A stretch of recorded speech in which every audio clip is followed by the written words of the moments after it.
Во мгле заледенелой, остановившись, смотрит в полынью. Уж на часах 12 прозвенело, и сон окутал родину мою.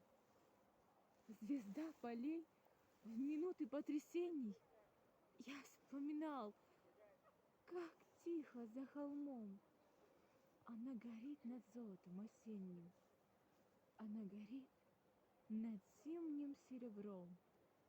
Звезда полей горит, не угасая, для всех тревожных жителей земли, своим лучом приветливым касаясь всех городов, поднявшихся вдали.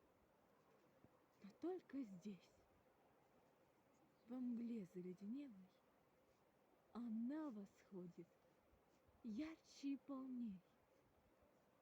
И счастлив я, пока на свете белом горит звезда моих полей.